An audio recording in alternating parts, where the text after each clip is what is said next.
The Democratic Party is the evilest organization in the history of the world. Since their inception in 1800, they've been the party of slavery. Then, after slavery, they became the party of the Confederacy.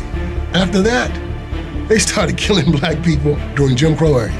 You're voting for a party that tells you they are going to abort children up to the 9th month, castrate little boys, and call them little girls, mutilate little girls and cut off their breasts and give them puberty blockers. And you don't think you're going to be held responsible? As we look at the Democratic Party and the chaos that they've reigned on our community, our young men, our young women, I have to ask you to look at what they've done to us. Look at what they've done to us. Look at what they've done to us.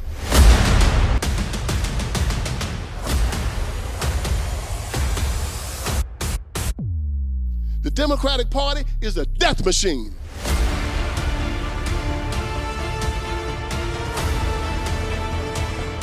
Wherever they rule, they destroy.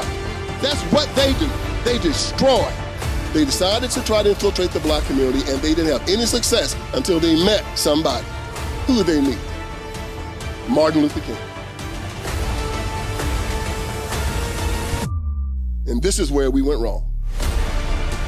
He made sure that he brought the black vote to the Democrat Party. They used the black vote to commandeer the most powerful country in the world. He who the Son has freed is free indeed. Once you accept him, you are free. Anybody in the Democratic Party that tells you any different, he's a liar, he's an apostate, he's an affront to God, and he should be rejected by any Christian walking on this earth. And he's inviting you to go to hell with him. Don't go with him. Don't go.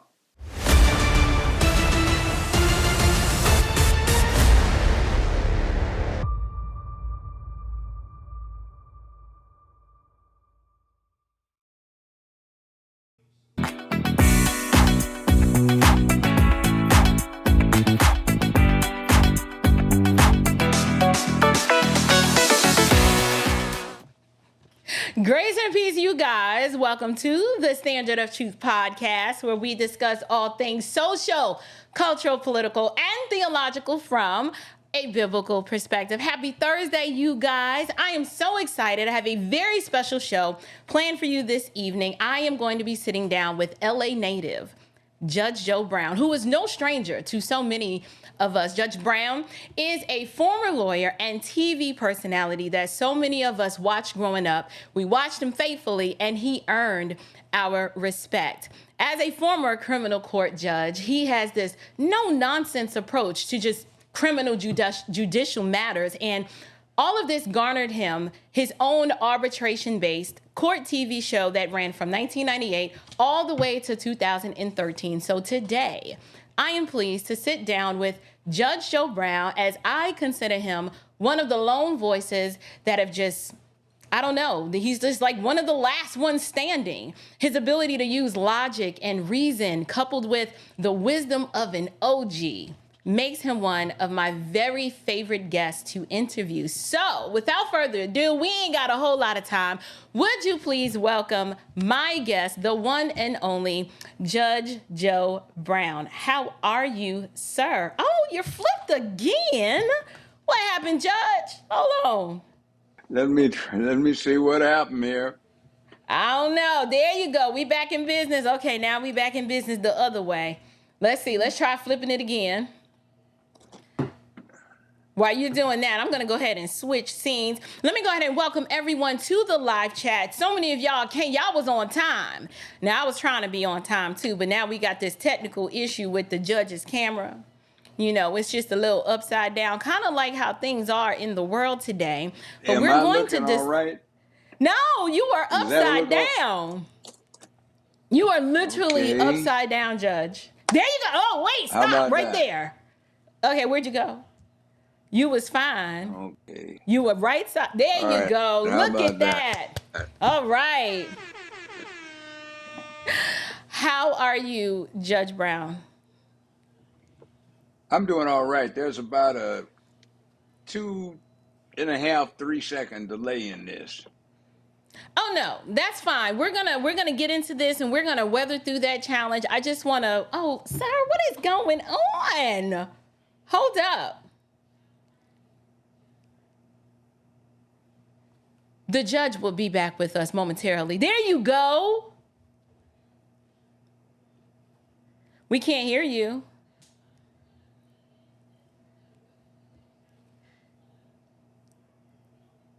Hold on. Say something. Oh boy. No, you're Testing. One, fine. two, three, four. You are Okay. doing fine. Okay, we are in business. Are we in business, everyone? Everybody, can y'all hear me? Can you hear Judge Joe Brown? Say something. Testing. One, two, three, four.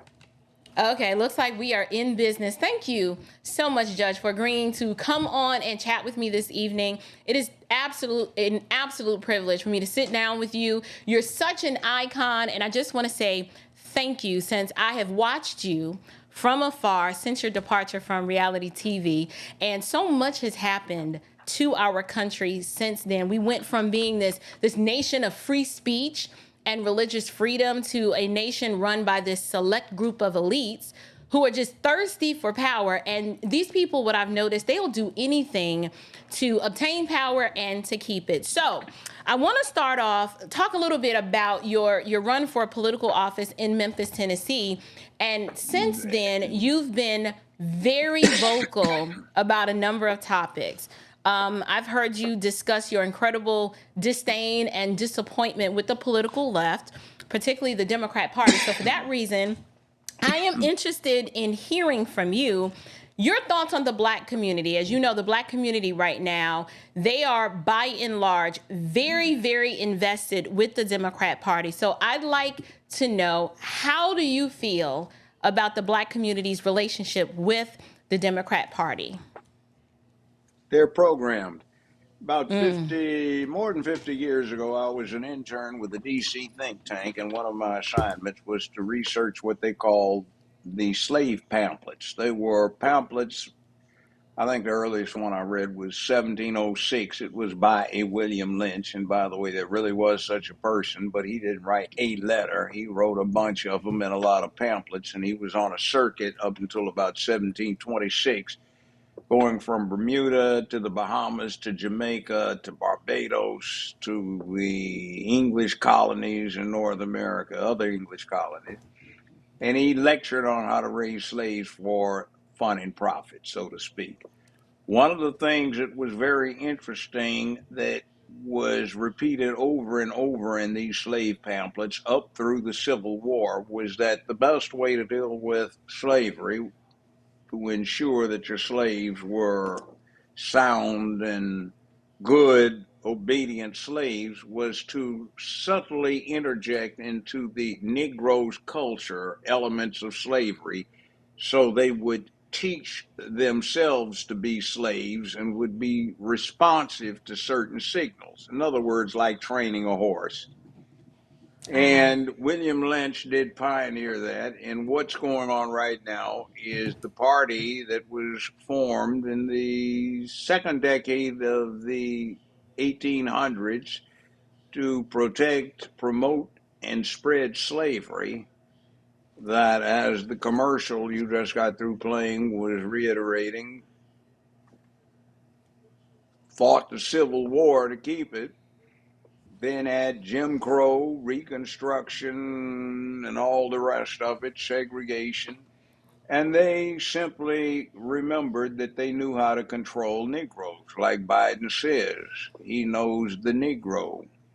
And he took advantage of the fact that they are evoking the program.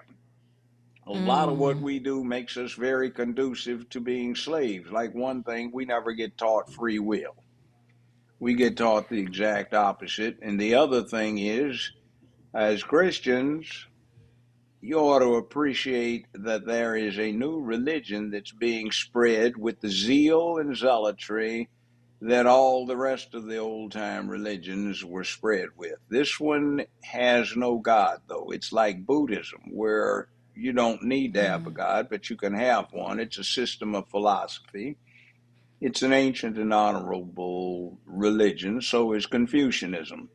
But Right. this one is what I call the cult of the rainbow. And you have its acolytes and disciples, its new converts, and they're trying to convert the United States of America to this new religion and convert the rest of the world. And everybody who doesn't go along with them, they're heretics, they blaspheme, and they should be burned at the stake in the modern sense. Right. And you see no crucifixes in schools and government buildings. You see no six-pointed Jewish stars. You see no crescents for Islam. You do not Right. see six-armed Shiva for the Hinduism. You don't see statues of Buddha, but you see the rainbow all up and down the school corridors. You see them all plastered all over public streets and Right. crosswalks. You see the White House bathed in these lights. You see a co-option of Black History Month with Gay Achievement Month in February. You see Gay Pride Month overlapping when they decided to get Juneteenth, which has changed from a red, white, and blue emblem to a fist that is rainbow colored. You see this. And you listen to Walt Disney, and they'd make you think that 50% of the public is gay, which it's not. And we're not really talking about gay folks so much as we're talking about this cult. I mean, Right. frankly, to be candid, gay folk, go get your freak on in your bedroom. Now, pastors, I can't find anything in the Old Testament or the New where that is smiled upon. It's I not. see a lot in there, and I'm not going to insult anybody by trying to quote scripture, but it's in there certainly Yeah. about the horror of somebody doing what resulted in the destruction of Sodom and Gomorrah. Now, we do have places of worship, Christian worship, where prancing around in front of the preacher, in front of the pulpit, are the little spastic boys who are not in time with the music, and they like to get patted on their behinds by the choir director, and the choir director is a little suspect, but we won't go there right now. But I'm talking about something else, this Right. rainbow cult. And by the way, there are a lot of gay folk that don't like it because this rainbow cult embraces pedophilia, which is a really Right. horrible thing. It embraces sexualization of children, which is a very bad thing. And it deals with this transsexual thing where you disregard what God sent you here to be, and you escape your responsibilities as a man or escape your responsibilities as a woman, and you can be something else. And the easiest way to define this or illustrate it is, let's say the next time the Titanic goes down, Mm-hmm. instead of saying, ma'am, you have my seat on the lifeboat, you and your child, some clown in a dress is trying to throw the woman out of the seat in the lifeboat and take it because he declares he's a woman to escape manly responsibility. Or you get a female trying to play man and escape her responsibility. You see, we're all here to do God's work about continuing into the next generation. And that requires everyone to do their part. Now, these days with science, technology, thermostats and microwaves and cell phones and electronic devices and computers, we kind of forget the basics. But that's what's out there. They're trying to create a new religion. Now, the fact of the matter is in the United States, from the last census that was taken, about little less than 1/2% are trans, little less than 1% are lesbian, and a little less than 1.5% are homosexual males. There's a little bit more when you throw in the 3 to 4% that have swung both ways, but that's a very small percentage of the American public. But they're trying to use propaganda tactics to make the public think Think it's this. wider spread than it is. They're using the media to spread the lie that this is supposed to be a normal thing. It's not. In the medical and psychiatric and psychological professions are very much against it, but they don't get heard. Now, what we have is the Democratic Party was selected about 50 years ago by the antecedents to this cult. And what they decided was that since the Democratic Party was trying to seduce black people back when by pushing so-called civil rights because it became rather functional, and it also, believe it or not, liberated the Southern white that had been the subject of the Democratic Party's attentions for so long. Okay. So it got associated with civil rights and protection of the Bill of Rights, due process of law and such things. The Republican Party got caught somewhere in the early part of the 20th century and the late part of the 19th with big business and high finance. He kind of neglected the ordinary person. Actually, in 1851, when it was incorporated, it was chartered for the purpose of abolition, to end slavery and its spread. But somewhere along the lines, they kind of lost their soul. But they are finding it again. And now, instead of being the party that sort of steps on the Bill of Rights because it got in the way of law and order, they are beginning to discover that the rainbow cult is stomping on the Bill of Rights because it gets in the way of them spreading their new cult. And they are beginning to appreciate it. You see lawfare these days, which is getting absolutely ridiculous, and you see a more frightening thing with how much the mainstream media has gotten on board with this program and functions as the main propaganda engine for the whole thing. There is a fundamental property of propaganda, which is tell a lie long enough and loud enough, and you can get anyone, including the liar, to believe it. And we've had a lot of that. So, one Judge, I little brief more appreciate. thing, and then Go ahead. go ahead. One little No. last thing. They took this over back in the. They started this movement in the late '60s. There was a cabal of females that hated that they weren't males, feminists. There was a bunch that hated men because they were lesbians. There were some boys who hated strong men because they were weak. And there were some homosexual men that hated that they weren't normal men. And there were a lot of people back in the 60s, since the Nam was going on, that hated that it was a man thing that caused war, they said. Love, make love, not war. So you got this development of unisex child rearing, no war toys, no cap pistols, no water guns.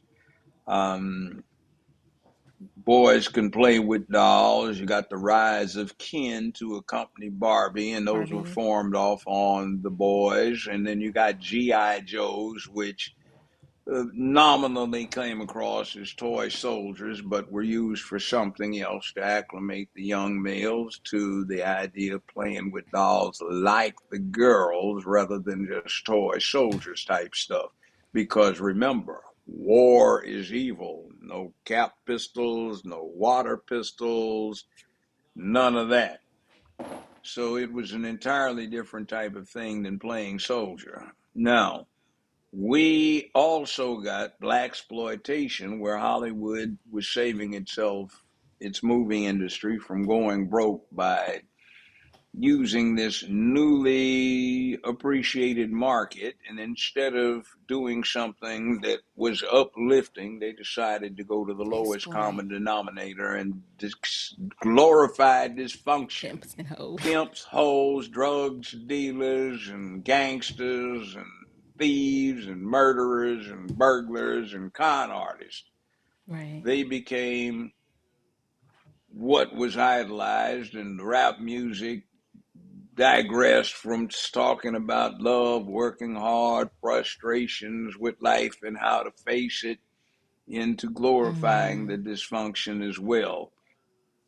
And we get here today where, after 50 years, we have had a concerted campaign to emasculate the country and destroy the traditional nuclear family, starting with black folk first, since black men were looked at as exemplars of physical masculinity. So you take them down and you use the selfishness of some who are in the entertainment industry who make money.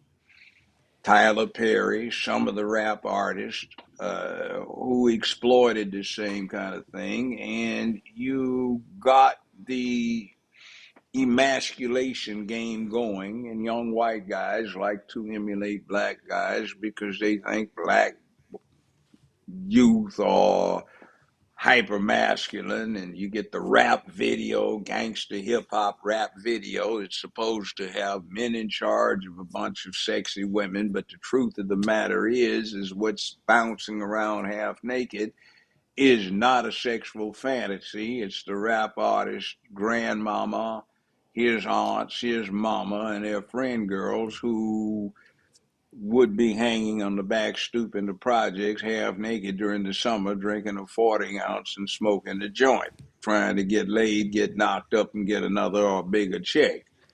So it's a poisonous situation, and people are exploiting this right now. And the Democratic Party has become part of this whole thing. In fact, I would suggest that you look up the Black Caucus, Congressional Black Caucus, and you look at their official publication and the pictures of their membership. Try to get one about a year old, because they've been taking down the white people that are members of the Black Caucus. And they're also trying to disassociate themselves with the Liberty Caucus, which is also known as the LGBTQIA plus Congressional Caucus. And you will find that just about every single member of the Black Caucus is a member of that one. And if you go back, and if you can get requested reports from the congressional record that keeps track of such things, look at the voting records of the Black Caucus, and you'll find that in the last 35 years or so, they've introduced absolutely nothing that is for the good of black people, but mostly all for the good of the LGBTQIA plus crowd that they're also members of the caucus for. So that's where we are right now. Judge, that was a masterpiece of a quick history lesson to connect where we are today and to look back to see how all of this started. I talk a lot on my channel about masculine exceptionalism, and I am so challenged with just trying to understand, how did we get here? Obviously, as a Christian podcaster, I talk about the spiritual component of it. However, there is a specific historical context that needs to be explored. And I think you did a masterful job of laying that out for us. So it sounds like, in summary, what you're saying is that the Democratic Party as we know it, I'd like to quote a good friend of mine who Vince Everett Ellison calls them a cabal of psychopaths and perverts and liars and anti-Christian bigots. And it seems as if you would echo in that same sentiment. So the question is, masculine exceptionalism is such a lost art, and we don't see a lot of it today. And I would consider you one of, like I said, the lone bastion of men who are willing to just speak forth what is true, to demystify all of the lies that we're hearing out in the marketplace, and to teach your people this is how we got here. Since you brought up this new religion of the LGBTQIA, the rainbow. The rainbow cult. Okay, the rainbow cult. This is my first time hearing that the Congressional Black Caucus is also members of, you called it the Liberty Caucus, and is that the caucus of individuals who are pushing? Wow. That is the name for the LGBTQIA Caucus. You'll also find some other interesting things. There are a lot of white members of the Black Caucus as well. As a matter of fact, one of the most interesting things is it touches on a black subject, reparations. The Black Caucus has a reparations committee. Until I started jumping them about it a few months ago, they published it, had the pictures up, and it was interesting who the chairman of the Black Caucus's reparations committee was. Please That enlighten us. Who is individual, that? that individual happens to be the congressman for the 9th Congressional District here in Tennessee, which is Memphis, Tennessee.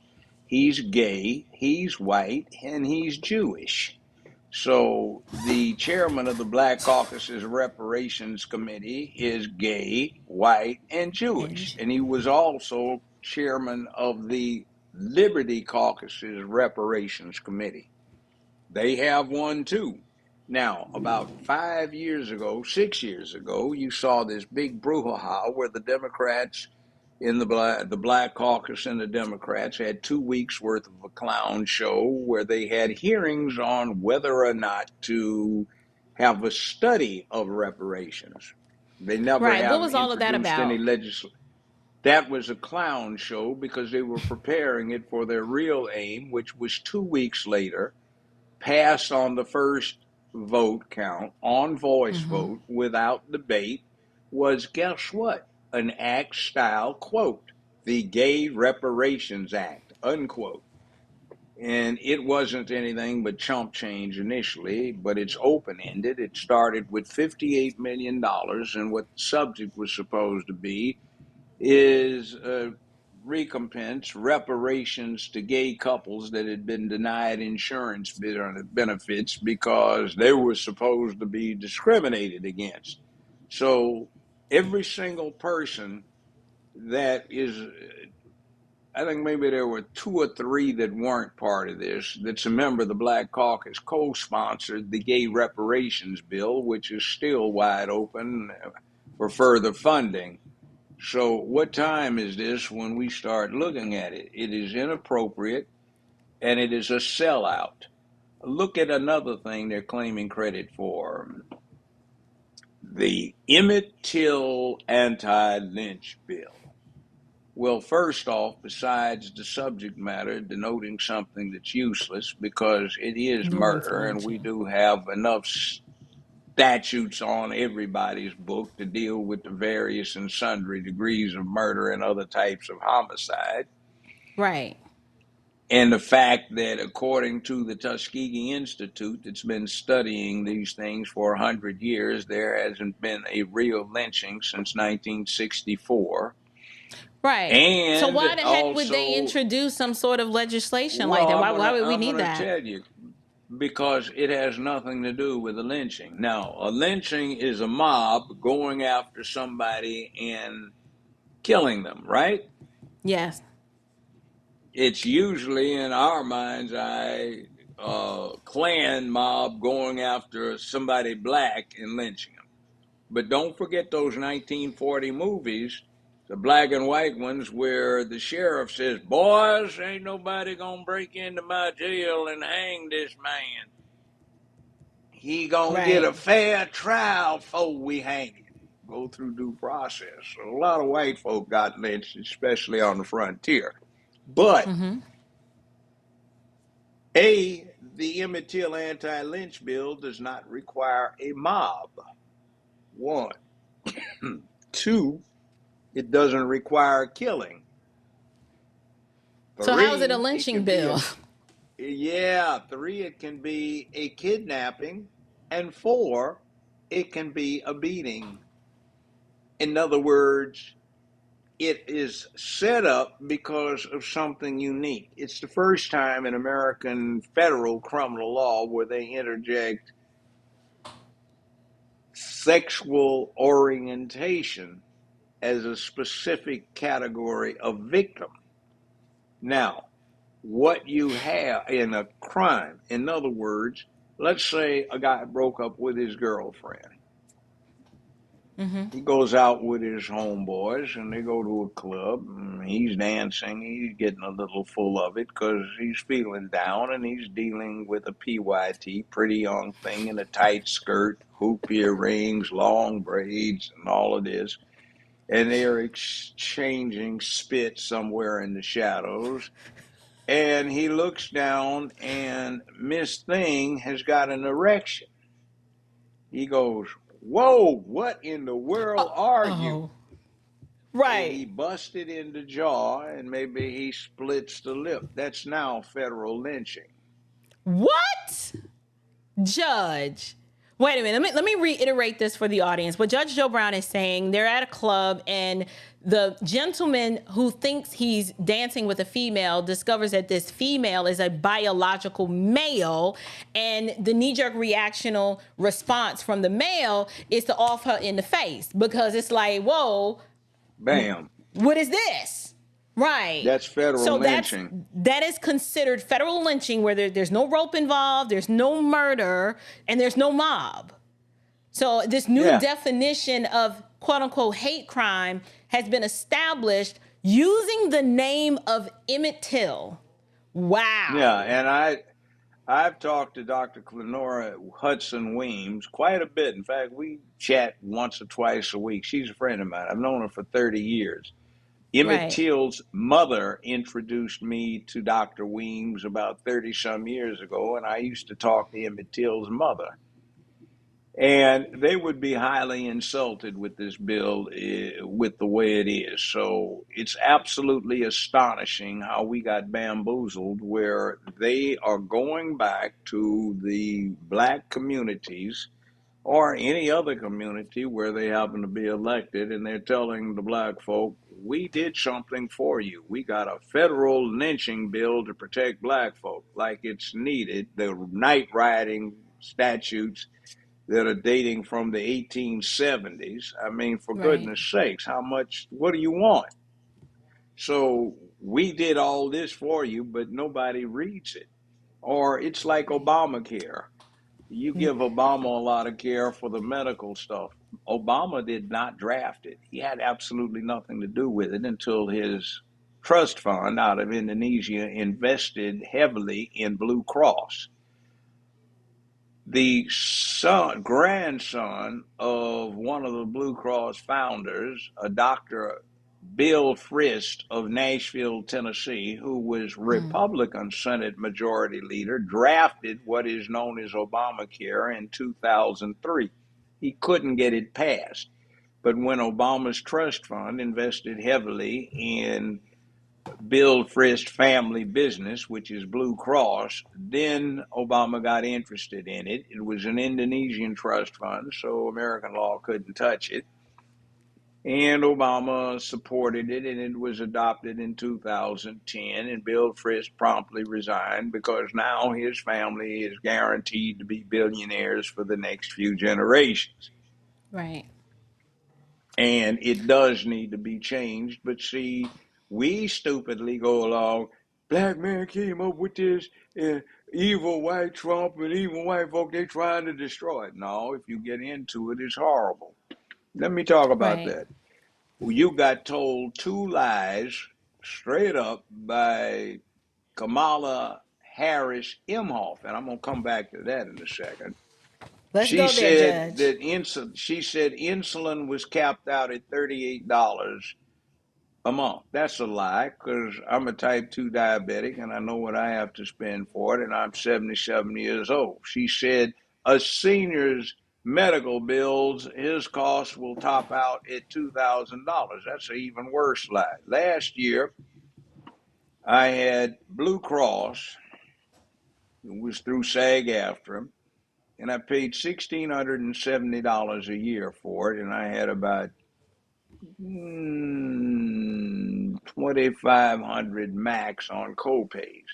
Do you know what my Medicare expense is? It's What is it? $14,700 a year for Medicare. And so far this year, I've spent almost $8,000 in copay on medication. So somebody's lying to the public. Now, Why do we say Kamala Harris? And by the way, Kamala is the name of a pagan goddess for the Hindu faith, all right? It's their business, but it is the name of a goddess. Right. Now, why is it Harris instead of Mrs. Emhoff? It's Mrs. Clinton, Mrs. Palin, Sarah Palin, Mrs. Nancy Pelosi. It was Mrs. Gloria Feinstein. Uh-oh, Judge, we lost you. Come on back, pimping. There you go. All right. Why is it that we have? Why is it that we have no mention?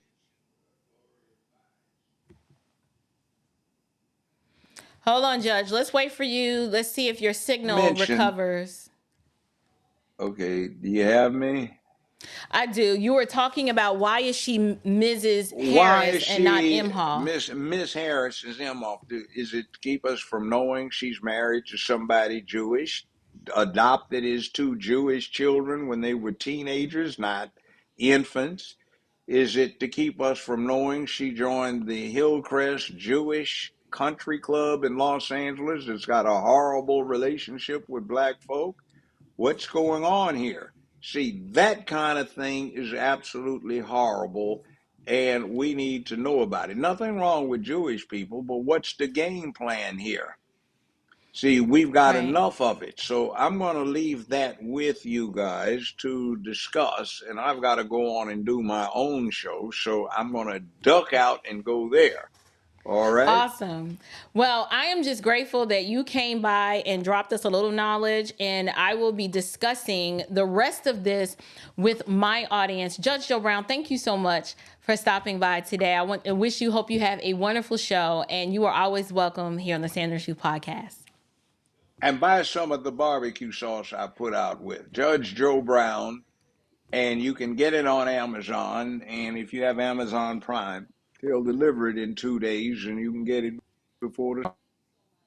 Absolutely. I'll have my moderators drop that in the live chat. If any of you can go and drop an Amazon link to Judge Joe Brown's barbecue sauce, that would be awesome. I greatly appreciate if y'all could do that for me. Y'all, it is such a pleasure that he would take time out of his schedule just to come and join me on my live stream this evening, even though we did have some technical challenges. We're going to go to the Amazon.com, and I'm going to go ahead. As a matter of fact, I'm going to grab a link to his barbecue sauce. As you guys know, I support entrepreneurship, and we are a huge barbecue family. So let me see.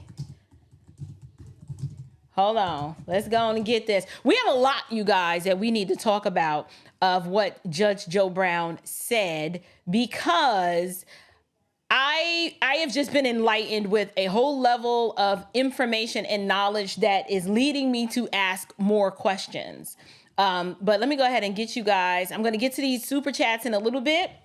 I know, Sister Samantha, we want more as well. This is why I said the masculine exceptionalism and the wisdom of someone like a Judge Joe Brown. It's important for us to have these courageous conversations and just to let them talk. They need to be allowed to speak freely and to just share this wisdom and knowledge with us, because this is an entire generation. Once Judge Joe Brown's generation goes, who takes up the torch to share these things with us? I'm inclined to believe, because of technology, it becomes increasingly difficult for people in my generation and below to retain a lot of information because we have short attention spans. A lot of us are not reading. The fact that he exposed this Emmett Till anti-lynching bill and just basically cracked the code to let us know that this bill has nothing to do with discrimination on the basis of ethnicity, but has everything to do with this other covert agenda to usher in this rainbow cult of a new religion that's actually taking over America. And more importantly, the Black community is succumbing to its its web of deception. And I actually want to talk a little bit about that tonight. But let me go ahead and get to these super chats, you guys. Thank you so much. Captain 7, salute to you. Salute to you. Salute to both of you, Mrs. Chapman and Judge Joe Brown, for standing on morals and principles and not wavering. True examples of standing on the truth. Thank you so much, Captain 7. I am just pleased that I was able to bring the judge on. We tried to schedule this, and this was pretty much the only time that he was able to kind of fit me in. So I'm just grateful for the amount of time that he did come on just to share and drop just a little bit of truth bomb on us, which gives us a springboard of things that we can talk about tonight. So thank you so much for that super chat. Shout out to you, Claire Reese. Thank you, Clarice, for that super sticker. I'm greatly appreciative of your willingness to support this channel the way that you do. She doesn't leave a comment. She just leaves the little emoji of the super sticker, and I'm so grateful for that. And then my girl who's over on the other side of the YouTube streets, Ms. AV to the 7th power. She's an amazing content creator, a brilliant attorney to be, if I'm not mistaken. I haven't been keeping up because I've been so busy, but hoping she sat and took the bar exam and passed. But she has a channel, AV to the 7th power. If you ever want to listen to a brilliant mind break down the complexity of so many of these legal cases and just highlighting the lawfare that is going on in this country, AV to the 7th power is one of your go-to resources that you need to subscribe to. She says, go, Miss April. Great work. Love you back, Miss AV to the 7th power. Thank you so much for stopping by. You guys, don't forget, if you have not subscribed to her channel, please do. She's doing amazing work on this YSL case. She is pretty much, if I need to know anything that's going on with that case, I just hop over to her channel, and she keeps us up to date and abreast with what's going on. Then we have Brother Philip Sadiq.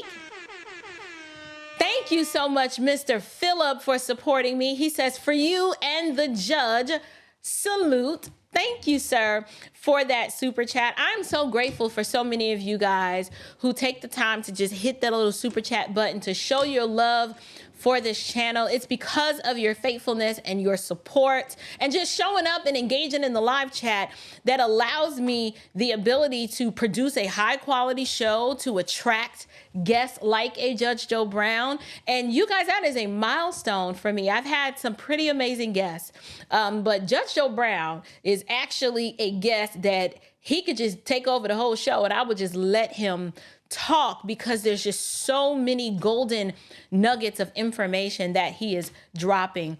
So what I want to do now, you guys, I just want to talk about this truth bomb that he dropped on us about the Congressional Black Caucus and their connection with this Liberty Caucus. I think it's interesting that Black Americans, we talk so much about representation, right? We always just want to have something for us. So we have the Congressional Black Caucus, but how many of us knew? How many of us knew that in terms of legislation, they've yet to put forth any legislation that has anything to do with improving the lives of Black Americans in this country, but more so, they are in lockstep with this rainbow cult, and that is actually what their true agenda is about. If you think about the individuals who are part of the Congressional Black Caucus, so many of them, if not all of them, and quote me, correct me if I'm wrong, they are against school choice. They would never vote for legislation that unleashes the grip that the federal government has on education. But instead, when there are historically more of us in failing schools, because there's a large concentration of Black Americans in these blue cities, you would think the Congressional Black Caucus would be interested in putting forth legislation that would say we need to free the federal government out of the local school system and allow parents the choice to have their tax dollars sent to follow the child. For a group of individuals who claim to love Black folks so much, why is it? Why is it that the Congressional Black Caucus is against school choice? And then more importantly, what business of theirs is it to have this tight-knit relationship with the Liberty Caucus? This is my first time hearing this. I don't even have this in my notes, you guys. So that is just a question that I'd like to present to Mr. Clyburn of South Carolina. Yeah, good pimping. We want to know why is it that Black Americans are beyond the rate of replacement in this country? We're already dealing with the genocide from the Democrat Party pushing abortion on us. But now we have to contend with your incestuous relationship with the Rainbow Coalition. Why is that? And it's funny, when I say Rainbow Coalition, I'm not talking about Jesse Jackson's group. I'm talking about this new school of religious dogma that demands our obeisance, that demands our bowing the knee to all of their demands, despite the fact that the judge mentioned that is a very small percentage of the American population that actually identifies with that Rainbow Coalition in terms of, I don't know, he said there is less than 1% identify as trans, and then collectively there might be 3 to 4% of individuals in this nation that identify as bisexual. Why is this a cause that you guys want to champion? And then more importantly, why is it that so many of our media personalities, such as your Steve Harveys, your Ricky Smileys, your Charlemagne Not the Gods, why are they so beholden to this party? And they never do anything to call out this wickedness and this foolishness that the Congressional Black Caucus is a part of. In fact, you rarely ever hear anyone hold the Congressional Black Caucus accountable. So y'all can blame Judge Brown for this, because now that means I got to do a show. That means I got to do a whole show dedicated to the Congressional Black Caucus, exposing them for the wicked group that they are, this cabal of perverts and sexual deviants and liars and psychopaths and anti-Christian bigots. Why is it that these individuals get a front and center position in so many black pulpits? Why is it that the members of the Congressional Black Caucus can pick up the phone and dial any black pastor on any given day in any major Democrat city, and they are welcomed with open arms to grace their pulpit and to stomp and beg for votes for the Democrat Party?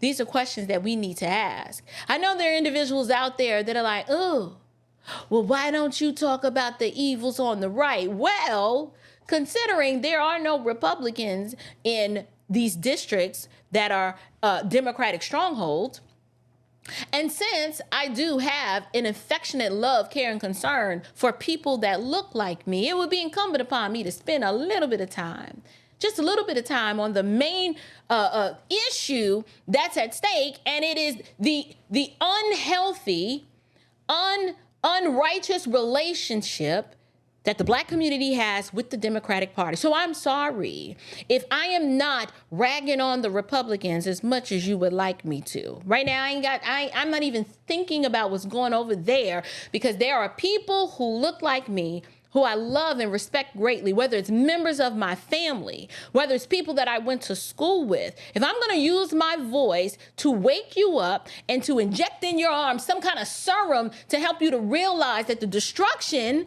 that you are experiencing here on this side of heaven, you are doing it at your own peril, because you continue to vote and support a party that is literally promoting ideas and ideologies that are going to lead to your ultimate destruction. So that's why I do what I do. And that's why I will not bow the knee to those of you out there who say, well, what about the Republicans? Well, what about them? Where they at? Because they ain't around here. They definitely don't have a stronghold in the county where I live. They're not in Fulton County. They're not in New York City. They're not in LA. They sure as heck are not in Detroit or Chicago. They're not in Memphis. Where are they in St. Louis? Where are they? They're nowhere to be found. Are there any Republicans in Baltimore? No. So miss me with your distraction, because it really is a distraction. I can't even believe I spent this much time talking about it. So what we're going to do, we're going to move on. Here's what I want to talk about, you guys. I am going to do a show on the Congressional Black Caucus. Oh, yeah, I'm coming for y'all. Oh, yeah, this is going to be fun. This is going to be fun. We're going to identify them by name, and we're going to look at their voting record to see what kind of legislation have they been putting forth under the guise of, we trying to do something for the black people. This is what leads me to realize that representation means nothing. I don't need to see someone that looks like me if the representation politically that they're going to push is legislation that is directly going to harm me and not help me. Why do we need the first? My goal is to help my people to understand that choosing Christ over color is going to have to be the name of the game, because you can't trust the fact that just because a person looks like you, that they have your best interests at heart. If you just drill it down to the brass tacks, what are these people about? Who do they support and why? Why is the media on this they're making this concerted effort to suppress anything true about Kamala Harris, and then to create a narrative? It is a shareable narrative that this woman, one, is black, which she's not. Well, that's not relevant, but the fact is they feel like they have to sell you on her blackness, because we are so shallow and we are so focused on the idolatry of skin and the symbolism that we will ignore the fact that this woman is propagating wholesale baby murder for us to murder as many of our babies as possible, without realizing and understanding that we are beyond the rate of replacement. Which leads me to something I wanted to talk about. I didn't get to even ask Judge Joe Brown this, but I wanted Judge Joe Brown to talk about the census and its connection with illegal immigration.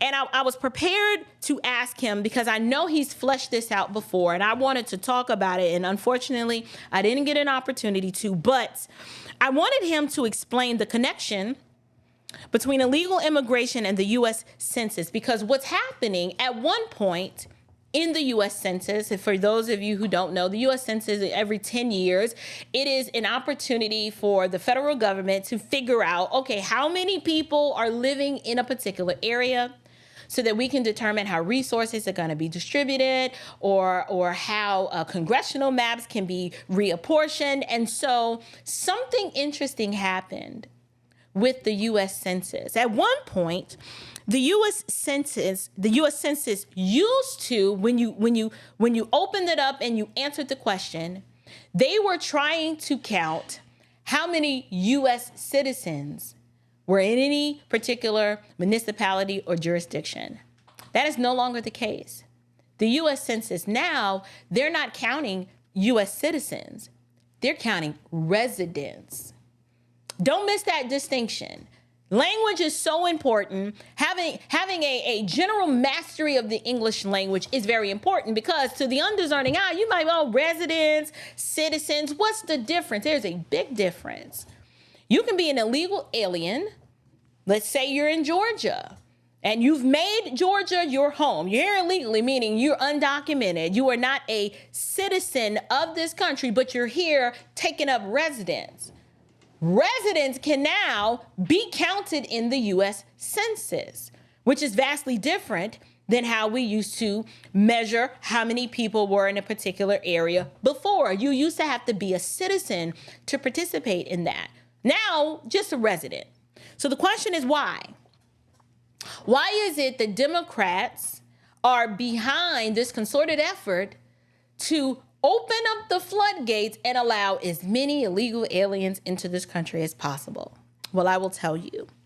One of the reasons why they're doing that, they're trying to increase the populations in states like California, New York, cities like Chicago. If you think about it, New York and California particularly during the pandemic, experienced a mass exodus. People were fleeing these blue states left and right for greener pastures. Most Californians went to Texas or they went to Arizona. Some of them came as far as Nashville, Tennessee, or went down to Florida. And in New York, you had the same thing. People were just like, this is out of control. I'm out. Most of the New Yorkers headed south, found their way to Florida. Many of them found their way to South Carolina or Tennessee in particular. And lots of them even found their way to Texas. Well, the question we need to ask ourselves is, why? Because so many people left.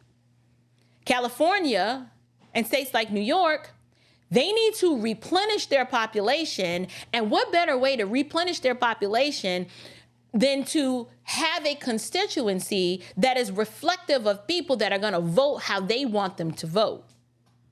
And so with this mass exodus, in order to increase the population in these cities, what the left decided to do was, Joe Biden in particular, this happened in 2020 or after 2020, once he took office, they started counting residents and not citizens. That actually happened.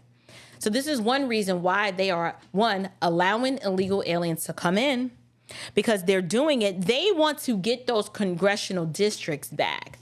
So if they can reapportion the congressional districts, they can get more political representation, which equates to more political power for them. They don't care about Black people. And let me make this distinction. I want, and this is of my opinion, and I wish there were more people who looked like me who shared in this opinion, but I'm going to share it with you in hopes that you will adopt this same worldview. You don't really want the government to care about you all that much, right? We're not in a relationship, right? We're not trying to like boo up on a swing and be like, oh, daddy government just loves me. Like, no, we don't need that. What we need is for the government to just get out of our way and not do anything to harm us. And so if Black Americans had a more appropriate, realistic expectation of their relationship with the government, they would keep their head on the swivel more and would be doing more to hold their government accountable, as opposed to allowing stuff like this to happen under the radar. And then when all the illegals flood into your community, which they didn't hide, right? They didn't hide this. Brandon Johnson told you exactly what he was going to do. He was like, oh, there's plenty of room and we've got plenty of resources to share. He told you what his socialistic, communistic plan was going to be. And many of us just, I don't know, maybe we're just not students of history. We didn't listen. And now they are up there feeling it because the replacement is in. These people have come into your community and now they're being counted in the U.S. Census. And the idea that if you don't vote these people out, at this point, so many of them are flooding your communities. They don't need your vote if they allow these illegals to vote. And they're giving these illegals exactly what they want in exchange for their compliance and their loyalty. So even if you step up and say, I'm not taking it anymore, there are almost more of them than there are of you. So the question is, what you going to do about it? What you going to do about it? If these maps are reapportioned and Democrat strongholds increase, what are you going to do? This is why the left hates Donald Trump so much. And I get it. You're like, well, I just don't like Orange Man. Listen, I just told you, you ain't got to boo up with him. He's not your man. Okay? We have an inappropriate relationship with the government. These people work for you. How many of your coworkers are you dating? Well, some of y'all, I don't know how y'all do. But listen, if you're the CEO, you're not interested in being in that type of close proximity with your government. You can't keep your eyes on the work that they're doing, and you won't be able to objectively look at their results if you're in a relationship of this, oh, I just love him. I just love the way he makes me feel. Like he just looks so good in a suit and a tie. Like, listen, grow up and understand the assignment. These people are applying for a job, and you are about to be hoodwinked by a communist, socialist, Marxist female who is not qualified to do this job. I don't care that you went to law school. Going to law school does not make you qualified to run the most powerful, well, maybe what used to be the most powerful nation in the world. I'm sorry, it just doesn't qualify you. And it pains me to see so many Black women who are unable to think in proper categories and discern and step back and say, wait a minute. Wait a minute. This woman is, she's married to Doug Emhoff. She won't take his name. And I get it. Feminism has so blocked and blinded our minds so much so that when we see that, we don't even see that as a problem. Now, black men who, no shade to my Black sisters on here, but Black men, for the most part, can logically see, like, wait a minute, she won't even take dude's name. It's something about, if you extend your hand in marriage to a woman and she is adamantly opposed to not taking your name, you need to ask, well, why she won't take my name? Is she embarrassed? Does she not see me as worthy enough to take my name and to share in that one flesh union with me? Does she have an ulterior motive? Is there another plan? Or is she so darn independent that it really ain't even about us? It's about her. Black men see that and they're like, I don't know. That's giving me feminist Black girl magic vibes. I'm good. Something as simple as not taking his name, not really discussing him, not putting him out on the world stage for us to be like, okay, well, who's the first gentleman gonna be? That even sounds weird to me, like first gentleman. I don't think I want one of those. It's just not my cup of tea. But the point is, why is it that Black women are unable to see all of the nefarious deeds and how this woman has harmed the Black community? How her position as Attorney General and her position as the prosecutor was not favorable, not just for Black people, just people in general. Y'all talking about authoritarian, totalitarian leadership. And y'all think Trump is the threat. If you walk away from this discussion and you think that, it tells me you have no idea what is going on. You have not been paying attention. You've not done your homework to figure out all of the policies and the wholesale prison industrial complex that Kamala Harris openly and willingly fed and kept stocked, locking people up, particularly Black men, the amount of money involved in that, her thirst for power. The prison industrial complex was very much a part of her rule and reign over there in California. I was watching a YouTube video earlier this week where this woman told the story of how she was a single mom, parent of a child suffering from sickle cell anemia. If you know anything about that neurological disease, it's very painful and there is no cure for it. It's just like widespread inflammation and there's a lot of pain involved. And this single mom was the victim, of Kamala Harris's authoritarian truancy law. Because the way California's money in terms of their educational system is appropriated, they get paid based on a certain amount of compliance to school attendance. Now, hear me clearly. I believe children should be in school, right? But I also have I got a problem with government overreach. And I also have a problem with the government thinking that they can share custody of my child with the government. I don't play that. That's why I home educate.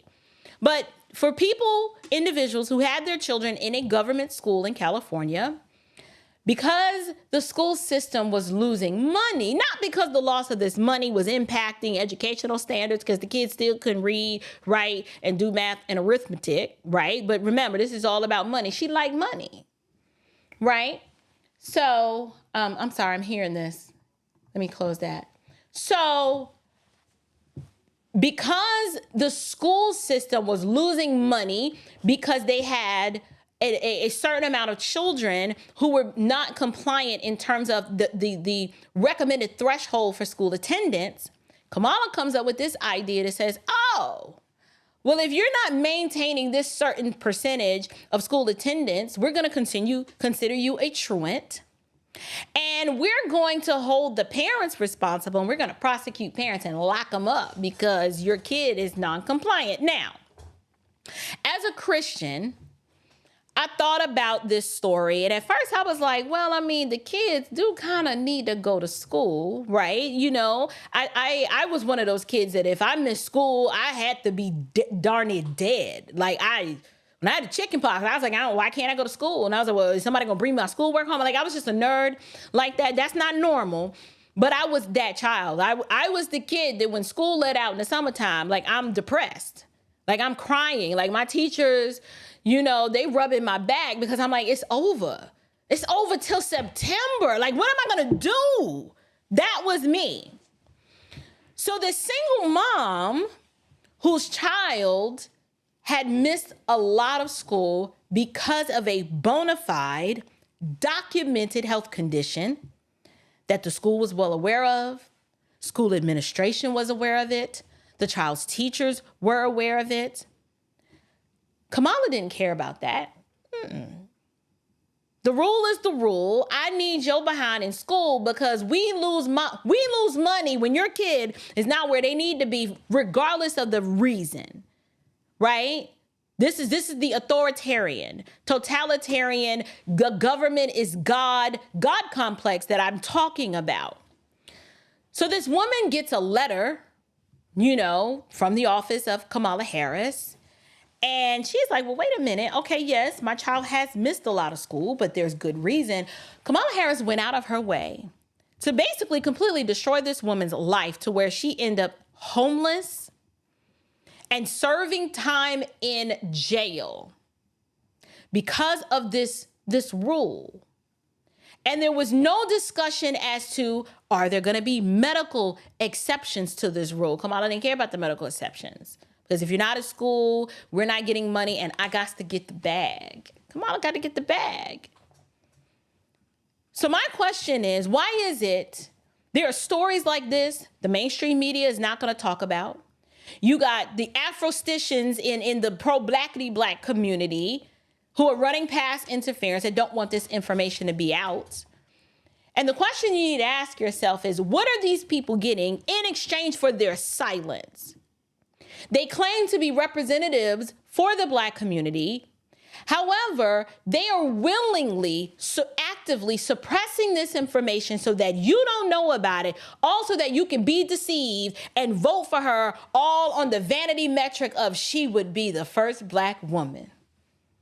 That's what we get. That's what we get in exchange for our vote. A faux black woman who not only locked up countless hundreds, if not thousands, of black men to feed the prison industrial complex, locking them up, locking up parents over her overreaching truancy law. I need to know, when are black people going to understand that the government is not your friend? The government is not your friend. The government is not God. The government is not your savior. You need to have the right relationship to the federal government, and the less of it, the better. But part of me thought about it. I realized, I said, the reason why we don't have the right relationship with government is because we've replaced government with the worship of the one true God. We're looking to government to solve all of our problems. We've become lazy in taking our own the initiative that scripture admonishes us to, which is to work quietly with your own hands. Don't be a burden on anyone, but instead we swap that out, and it's preached from the pulpit.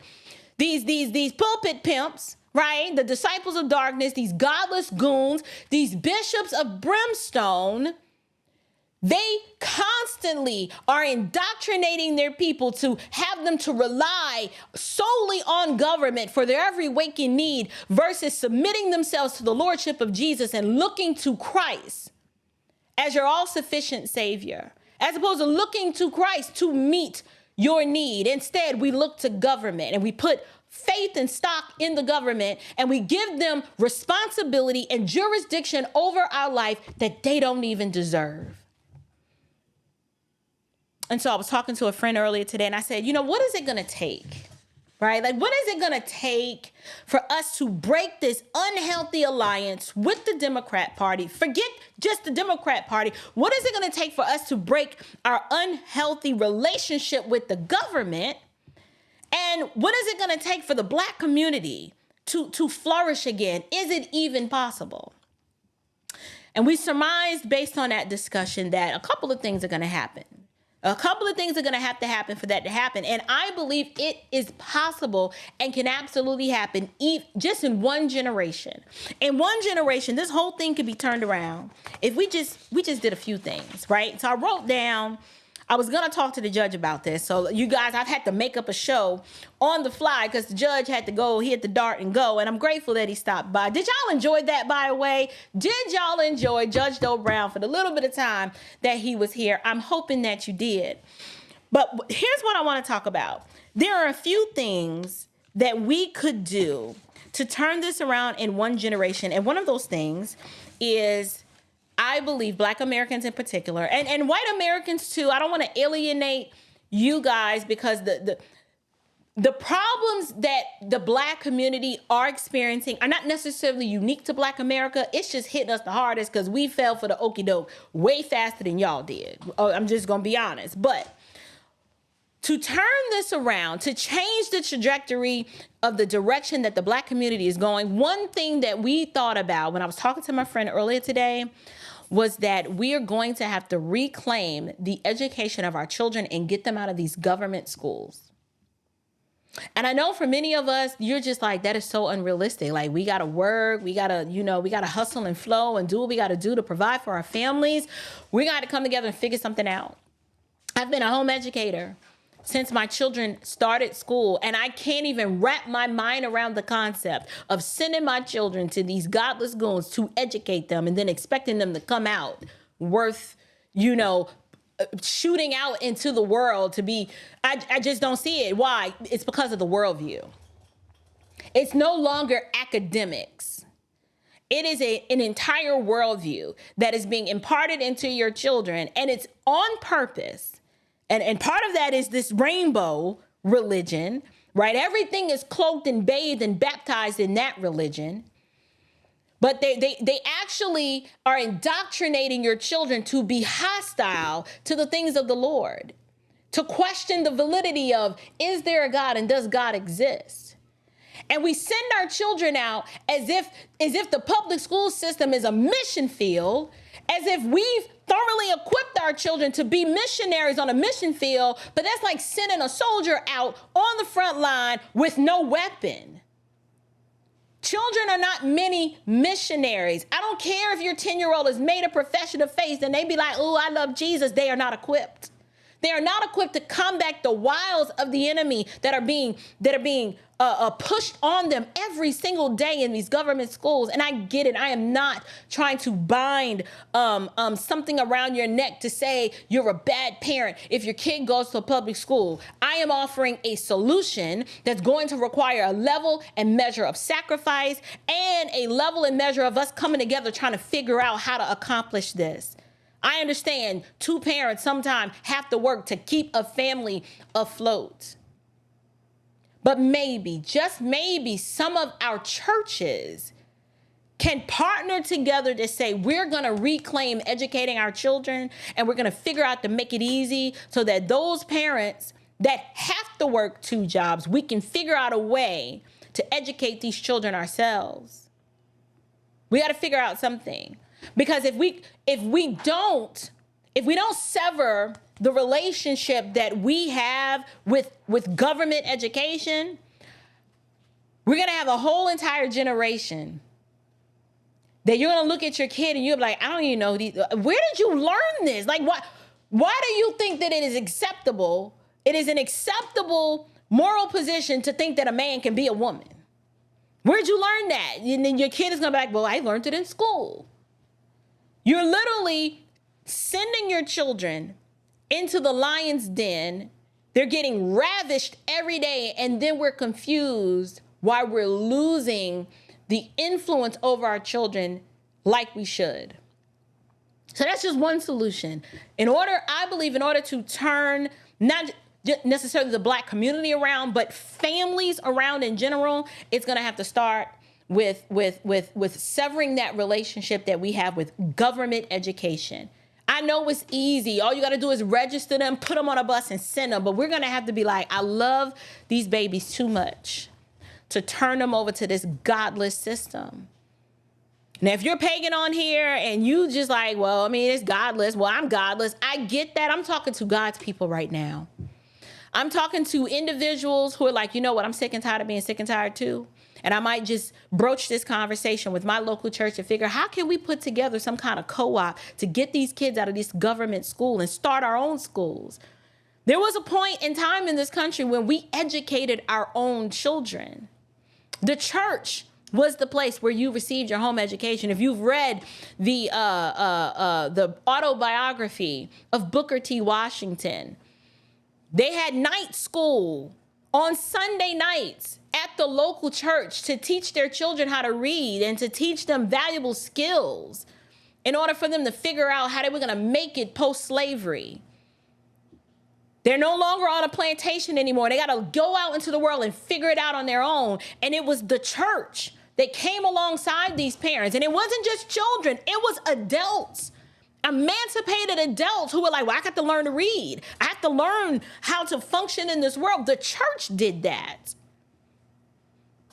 So that's one way, just one solution, viable solution that I believe the Black community can take up the charge to be like, you know, we're about to reclaim this.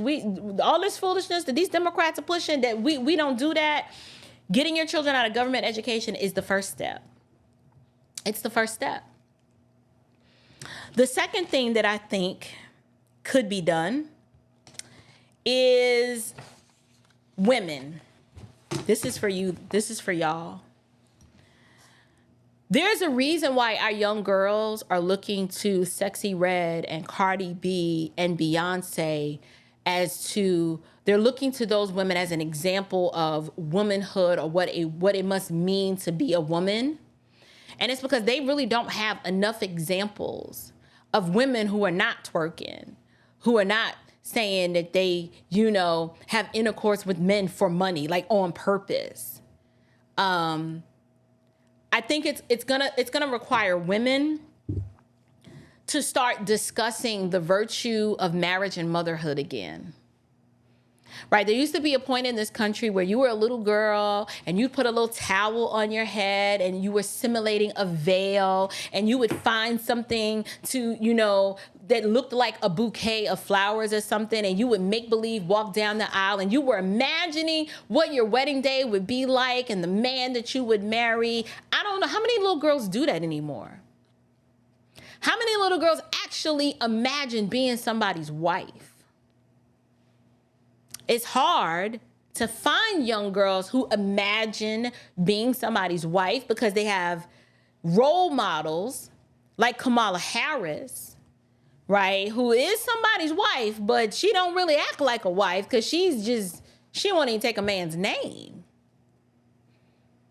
I believe it's going to take women of virtue and women of class and dignity to be more outspoken and not worry about being called a pick-me, right? Not worry about, being called, oh, you just let a man walk all over you. No, ma'am. No, ma'am. That's not what this is. What this is me honing some virtue and the idea that it is okay to want to be somebody's mama. It is okay to want to be a man's wife, a one flesh partner to share in this life with. Life is hard enough to be out here trying to do it by yourself. We need some women who are going to just instill these types of virtues and make them popular again, and to start training and discipling these young women to make fun of the Cardi B's, to where if you're a Cardi B, people are going to clown you, right? To make fun of the Sexy Red, like you out here with a whole tattoo on your face, and are Are you really filming a video in a maternity ward with a baby and you're twerking? Like, we have to make that stuff shameful again. We have to stigmatize those things again.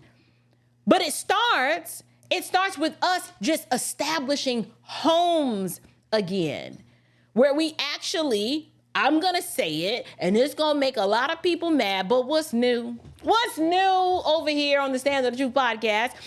We're going to have to make being a little bit more cooperative. We got to make that sexy again.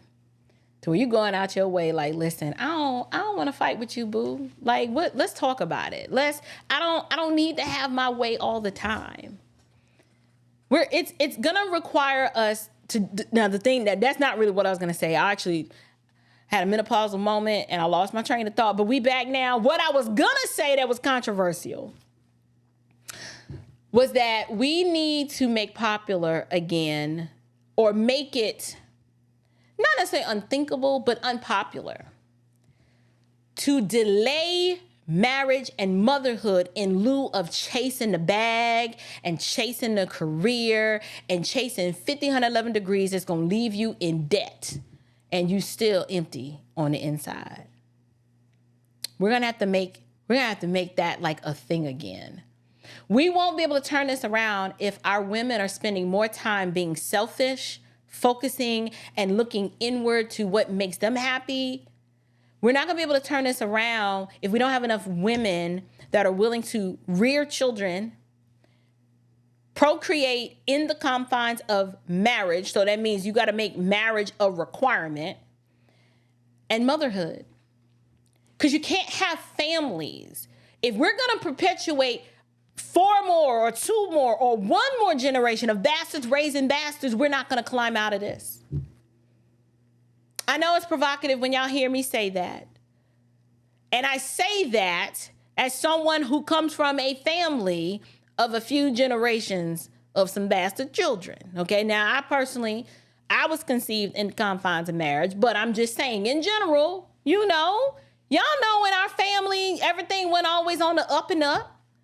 And there was a lot of out of wedlock births. We got aunties that you know how it is. Listen, it is what it is. But we're not going to be able to restore or recover the Black family if we don't start prioritizing marriage and motherhood. And to prioritize marriage and motherhood means that pursuit of the bag cannot be your primary focus. Here's what I'm not saying. I'm not saying that you can't pursue an education. I'm not saying that you can't work outside of the home. What I am saying is that your primary focus and responsibility needs to be get married, have some babies, build a life together. Individuals who do that one by one together, we will slowly rebuild the family.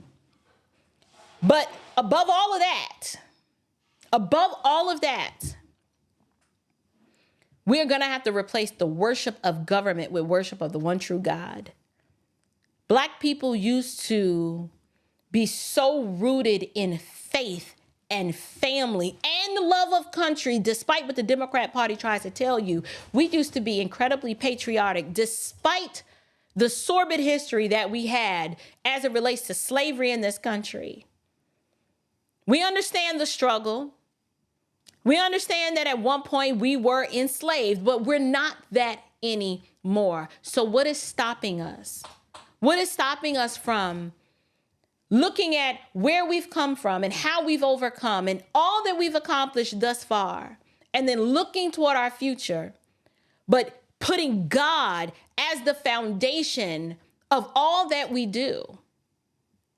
Because overwhelmingly, we have an entire generation within the Black community that they don't know the God of their forefathers. They don't know the God of grandma and grandpa. They don't know him. Because somewhere along the line, we thought all that religious dogma was a problem. And now look at our outcomes.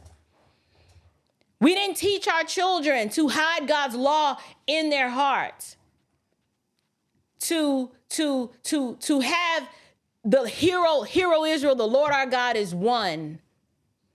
We didn't transfer. Not saying that salvation can't be transferred generationally, but raising arrows that are disciples of Christ and entrusting God with the results of their salvation, we don't do that anymore. Heck, you can't even grab half of us off the couch and get us to a church. We like, and I get it. I get it. You got these pulpit pimps out here. A lot of these churches I wouldn't step foot in myself. I would not. But it doesn't take away from the fact that God's people who are members of his body, we are called to assemble together for mutual edification, for the building up of the body. The saints have to be built up and edified, and you can't do that on your couch. Watching the church online, get up, go fellowship with the brethren. Iron sharpens iron. It is important to me to be found faithful theologically, but it's also important to me to see my kinsmen according to the flesh, people who look like me, for us to repent, to turn to Christ, to recognize that we have been lied to. We have been told to abandon the God of our forefathers. And as a result, we are not winning.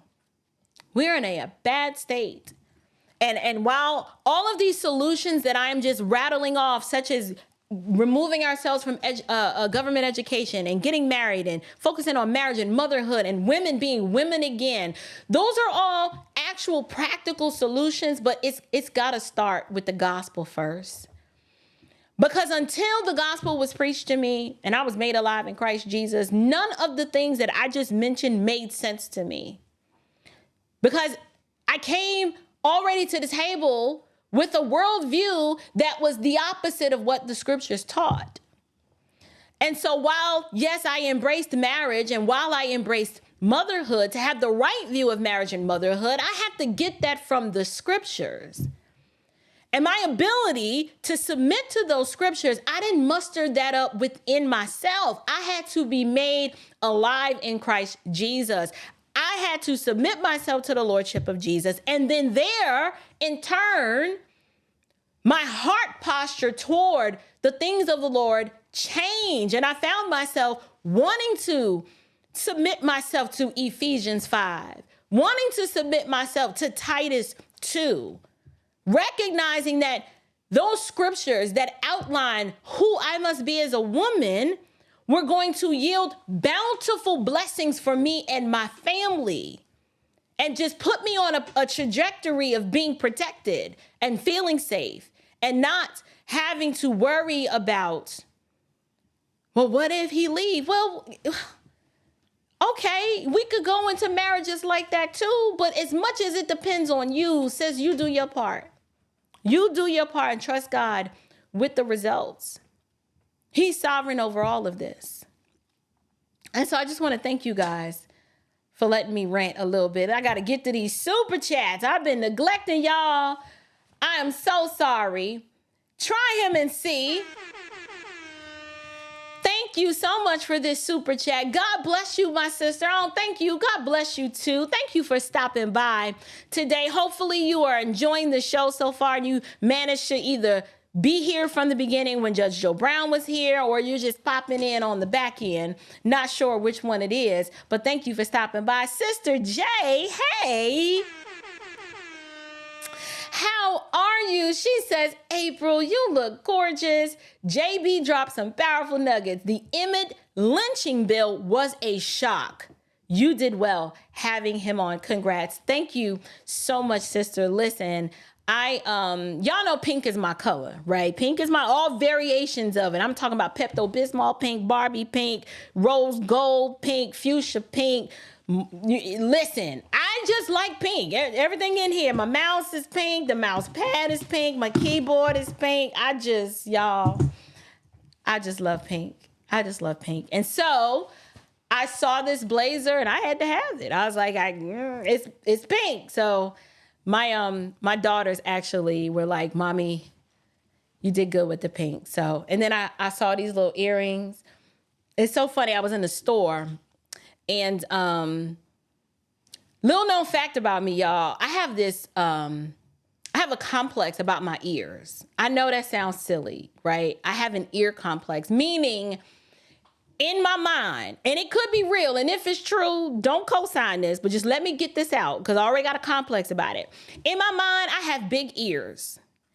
And because I have this complex about my ears, you will never, ever, ever in your little live long life see me without earrings.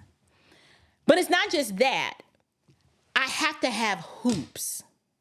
I have tried wearing studs, and in my mind, you can tell me I look amazing. In my mind, all I see is these big old ears on the side of my face looking like earmuffs, so I can't wear studs. Little dangly earrings, I have tried. I have maybe 2 pair of little dangly earrings, and I will wear them, and the whole time I'm just sitting there like, oh, my ears. I like hoops. So I found these hoops, and I was like, oh, they pink. I was like, okay, so I'll rock them with the pink blazer. So now y'all know, if you ever want to clown me about my ears, go ahead, because in my mind, I've had this complex about my ears since I was a child. Funny story, I used to sing in the choir, in the youth choir when I was a kid. And I grew up Baptist, and I'm still trying to understand this rule. It makes absolutely no sense. But there was this rule, if you were singing in the choir, you could not wear big earrings. If you wore earrings, they had to be little studs, just like the little dot. But you couldn't wear these or any sort of hoop or nothing. You couldn't even wear a little hoop like that small. And every Sunday, when we get up to line up to march in, and they would do your check, make sure your robe is good, make sure you had your little prayer cap on. I figured, I was like, I'm going to get past these matrons with these earrings on. I would wear my earrings. And they'd be like, and I'd be mean mugging them like... So I would take them out, put them up in a little napkin. We'd march in up to the choir stand. And then probably halfway through the service, I would slip out, go to the bathroom, put my earrings back on and get back in the choir stand. Listen, yes, okay, I was rebellious, but so what? They didn't understand. I have a medical condition, okay? It's mental. I had this complex about my ears, and I could not do it. I still got the same complex. I don't know. I know I got issues, whatever. Everybody got something wrong with them. That's what's wrong with me. So thank you, sis. Thank you. Hey, Michelle.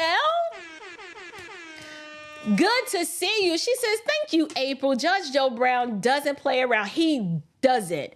I wish I would have had more time. Like, Judge Brown is one of the OGs that you just want to sit at his feet and let him cook. Right? You just want him to cook because, first of all, I'm struggling to understand how he retains so much information at 77 years old. Y'all, at my age, y'all saw me. I lost my train of thought mid live stream. I qualified what I was going to say, and that was going to be controversial. And by the time I finished, I was like, what was I about to say? Until it came back. But you see how that happens? Judge Joe, he just goes. He was just breaking it down. And I wish I had more time with him. So it's fine. Watch Woman on the Wall. Thank you so much for this wonderful super chat that you've bestowed upon me tonight. I am so grateful, you guys. You guys have no idea how hard YouTube is. YouTube is it looks easy, but it is not. The amount of time and preparation and planning and hand-eye coordination. Like, y'all, I'm producing this show live as it happens. And so to have an enhanced user experience, it takes hours before I even go live to pull all of this together. And so when you guys bless me and support me like this, it just means so much to me because it lets me, one, it encourages me to keep going. And my goal is to improve the show more and more, to bring you guys more amazing guests, to cross over that 100,000 subscriber threshold. And you guys are going to help me get there. And I'm so grateful for it. So thank you, Watch Woman on the Wall, for your support tonight. We have another lyric Actually, I'm sorry. I'll get to another lyric. This is Atlanta since 82. Kamala Harris Hispanic National Caucus speech. I didn't hear it. I did not hear it. Is it worth looking up? If you think I should look into it, go ahead and email it to me, Atlanta since 82. I'd love to react to it. Thank you so much for your super chat. But another lyric says, many blessings to you, April. I love what you do for the kingdom. Thank you, beautiful. I'm so grateful. Another lyric is a member of the channel and just took some time to bless your girl tonight. I really appreciate it. You guys, for once in my life, I have found something that I love to do. I love to communicate. I love to connect with people. I've never met a stranger. And so what you guys see reflective on this show is literally a reflection of what it would be if all of y'all just came to my house and we were just sitting down shooting the breeze with a glass of wine and just cutting up, acting a fool. I love it. I wouldn't want to be in this juncture of my life. I could not have pulled this off 5 or 10 years ago. I was too much in mommy mode and it just would not have worked. The Lord knew exactly what he was doing. And I just feel like I'm in a moment in time where I have to seize this opportunity and just run with it for however long that I can. So thank you, another lyric, for that super chat. My home girl, Brooklyn's in the house. Lorena, hey sis, how are you? She says Kamala exemplifies the cat lady that Vance references. Selfish, barren women who choose themselves and career over motherhood, but want to tell women who made that sacrifice what to do with their children. She has hit the money. She's hit the nail on the head. That is absolutely it. That is one of the main issues that I have with Kamala Harris, because it's not, I understand fertility being an issue, and many of our women, you know, for whatever reason, are not in the position to be a mother.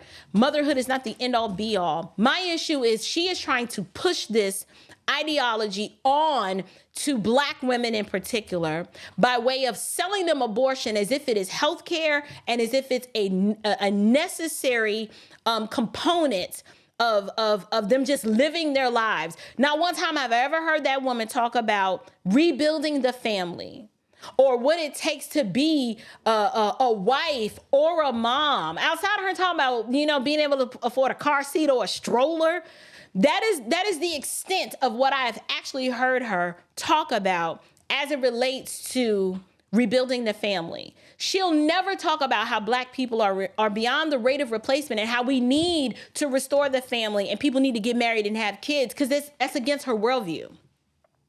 But yet she's allowed to grace the pulpit of a Black church, knowing what she believes, and these Black pastors let her do it because they are apostates and they are a disgrace.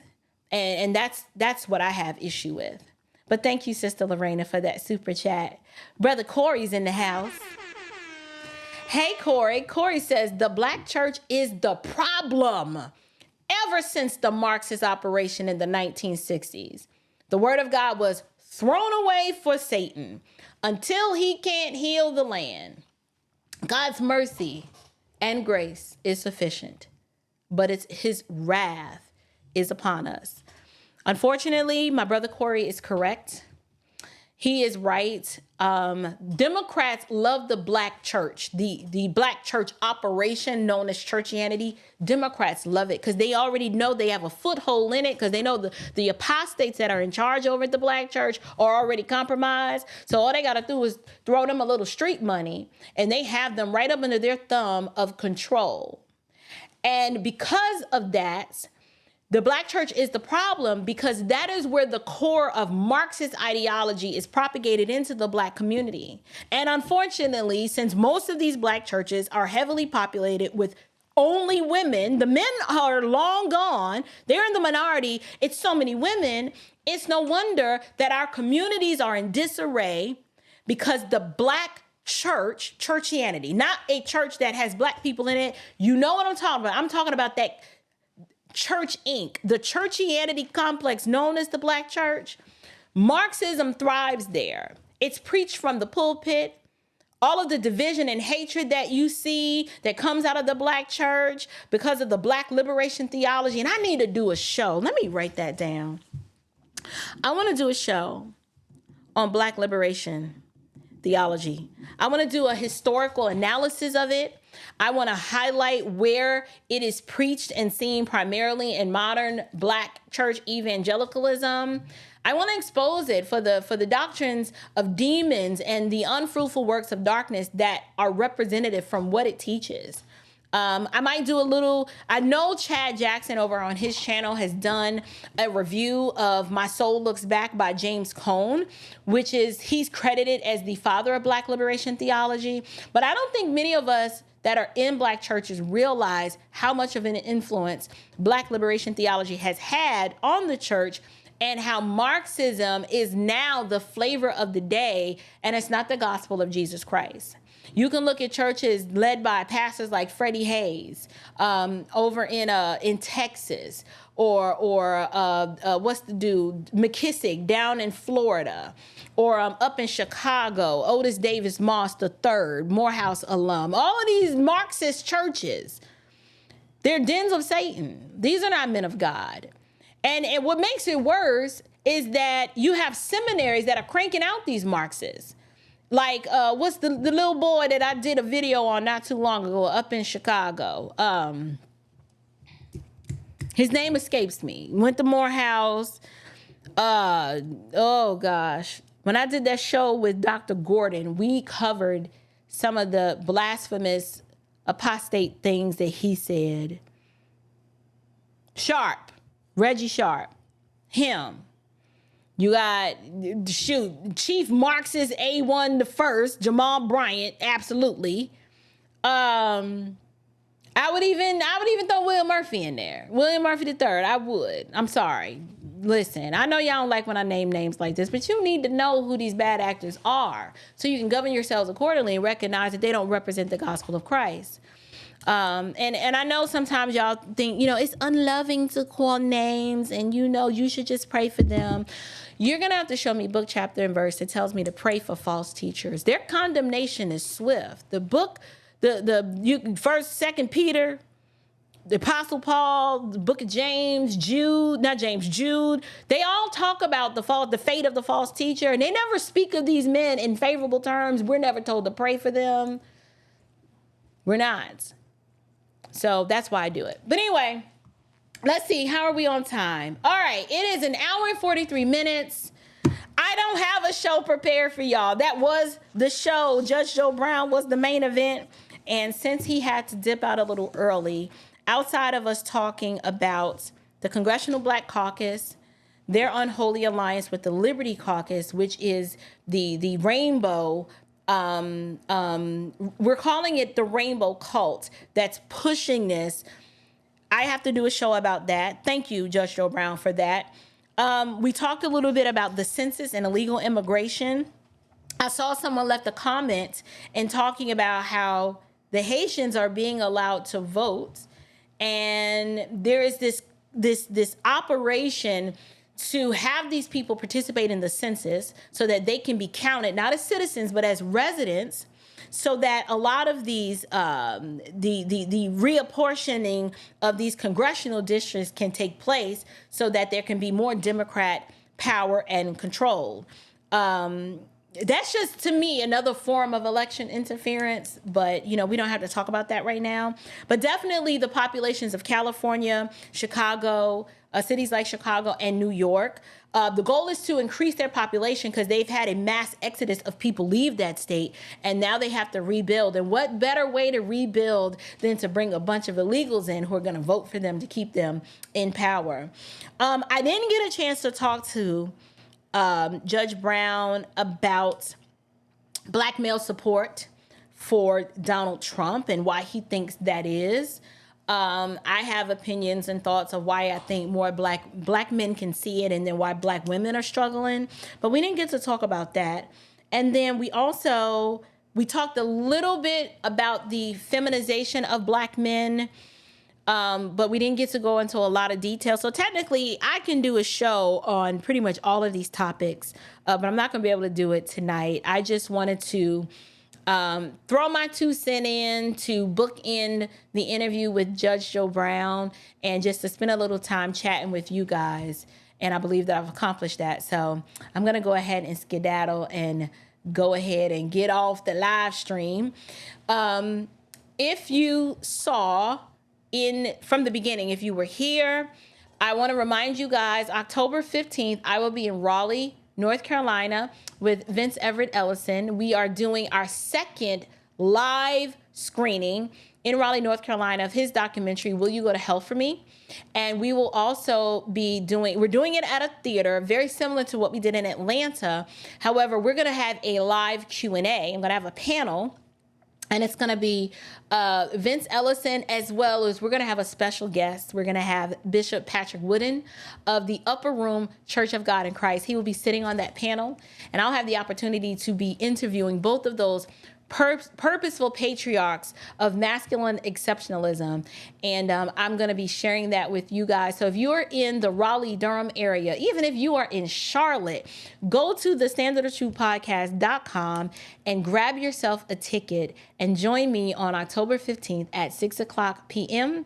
We're going to watch the film together, Will You Go to Hell For Me? And then we're going to follow up with a Q&A session to kind of unpack what we've learned. Because that documentary, it's a heavy hitter. It presents some information in that documentary that's going to push against your deeply held presuppositions.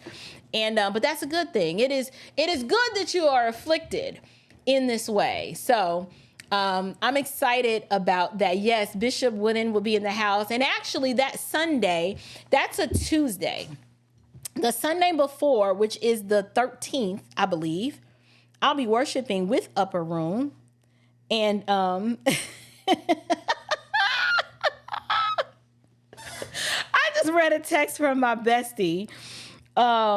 Yes, that's what I'll respond to her. Yes, Sunday the 13th, I'll be at Upper Room Church of God in Christ. So looking forward to worshiping with my brothers and sisters in the Lord there. We'll be there.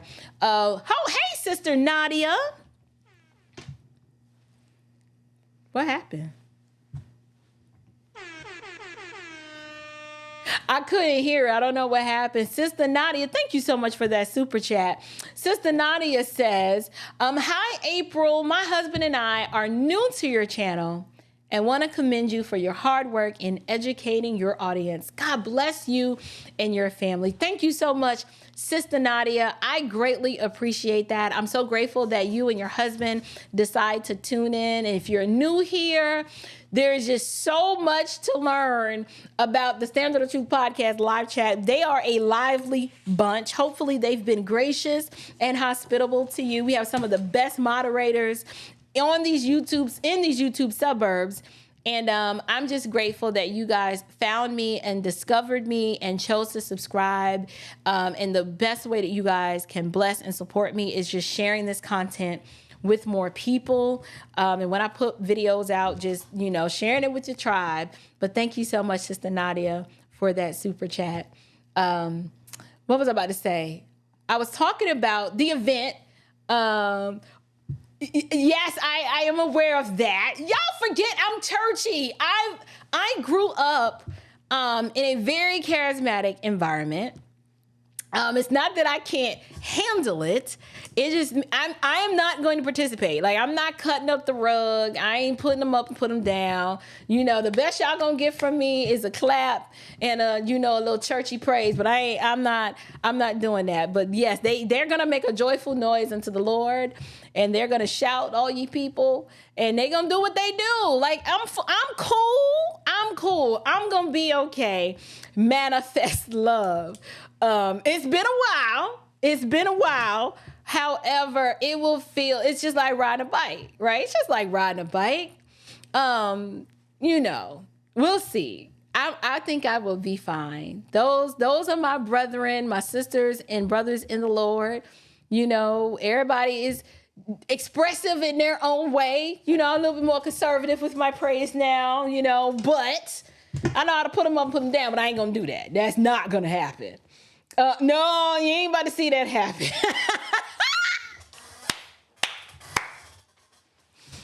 Not gonna happen. It's not. And depending on the shoes I wear, it really ain't gonna happen. So, it's all good. That's fine. Michael, behave yourself, sir. Michael said, you have a sister? I'm not thirsty, but Jesus Christ, my Lord. Yes, I have a sister, and my sister's been married 43 years. She got married in 1982. Let's see. What year is this? This 2024. Lord, I think it's been 43 years. My sister's been married to the same man since 1982.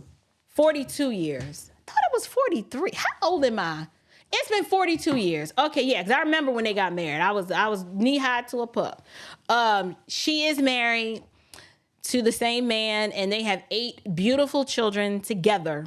So there's no way you can't slide up in her DMs. That's not gonna work. But I do have 2 daughters, but they're only 12, so it's gonna be a while before they become available. I think I got a few cousins, but I don't know. Anybody single? No, nobody single in my family. I'm so sorry. Hate to. I don't know. The best I can do is disciple some other young women. I can just bring them alongside of me. Some of them I'm gonna have to drag kicking and screaming because they little, you know how it is. If you've been a certain way for a certain amount of time, you know, that conformity to something new is a little hard. But if I can change, anybody can change. I did not come preloaded with a lot of the defaults that you should have. I had to learn these things through the scriptures and by just being broken before the Lord. Trust me, okay? Because I got a mouth. If you haven't noticed, I've been talking for 2.5 hours straight, right? So, but I would say if you ask my husband, he would tell you, I think he would tell you, did he go to bed? Oh, he done left, y'all. He done left and went to bed. They real churchy at Upper Room. I like churchy. I've watched a few of Upper Room's services, so I already know what I'm getting. Okay, I'm gonna be fine. Y'all really don't think I can handle this? Y'all really? It's gonna be fine. The Kojic Bishop did. Bishop Wooden has not endorsed Kamala. But J. Drew Sheard has, unfortunately. But listen, we're gonna pray his strength in the Lord. He gonna No. Oh, thank you, Sister Jean. I appreciate that. Yeah, there are plenty of people, like Manifest Love says, that are not supporting her, but the leader of that denomination has. And so I don't want to lump them all in and impugn them. Each of those churches, I'm sure at some level, they're independent, even though they have a governing body. It's no different than there's some people in the SBC that I don't rock with. And my church is a member of the Southern Baptist Convention. So, and we ain't nothing like your average SBC. I still don't even understand why we still in the SBC, because we just stick out like a sore thumb. We don't fit. We march to the beat of our own drum. But that's my church family, and I love them dearly. But yes, I'll be in Raleigh. Y'all come and holler at your girl. If you were in Southern Virginia, even maybe, or Eastern Virginia, Raleigh, Durham, Greensboro, High Point, Cary, Charlotte. I know it's a little hop, skip, and a jump, but I would love to see you guys. So y'all come hang out with me and Vince, and it's gonna be an amazing time on Tuesday, October the 15th. Starts at 6. The Paragon Theaters is really nice. They've got cornhole and, little activities that we can do during the meet and greet portion of it. The movie itself doesn't start until, I want to say either 7:30 or 7:45, but 6 o'clock, we're going to do a meet and greet and just get refreshments and kind of get settled, take some pictures and just have a good time. And then after the movie, we will do the Q&A. And so, yeah. But anyway, y'all, I got to go. I didn't have any water with me. My children done abandoned me. Robin done gone upstairs. I'm just in this hot studio by myself. So I'm going to go ahead and skedaddle. And are there any other announcements that I had to make? I will try to do a live stream tomorrow. I can't make any promises. I got a whole head that I have to rebraid. One of the girls needs her hair done badly. And that's at least a 4-hour ordeal. And so depending on what time I start that, I may not be able to do a show. But if I do a show tomorrow, I think what I want to talk about, I'm not going to have enough time to prepare for that Congressional Black Caucus show. So I might just pick something up that's in the news cycle that's noteworthy that I want to talk about. I'll think of something if I'm able to come before you guys live tomorrow. So I love you guys with the love of the Lord. Until next time, you guys, grace and peace. We're going to go out. We're going to go out with the trailer to Will You Go to Hell For Me. Y'all take care.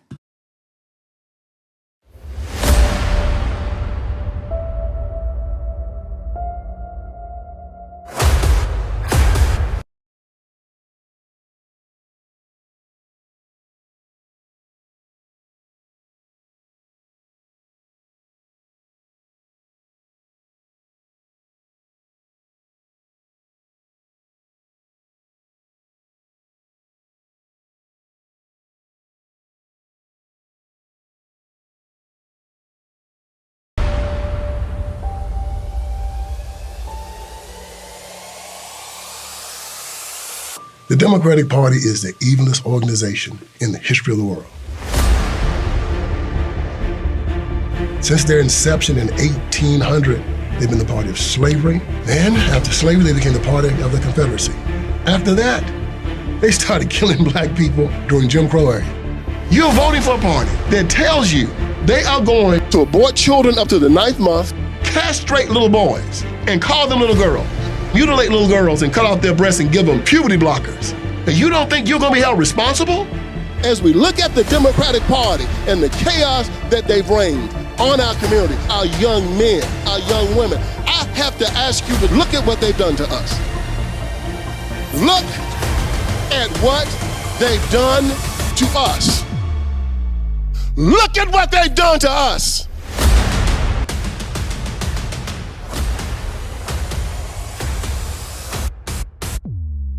The Democratic Party is a death machine.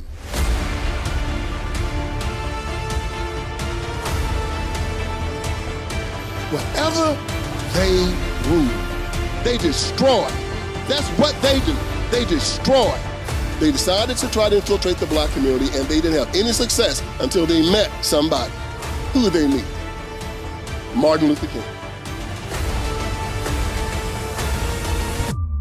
And this is where we went wrong.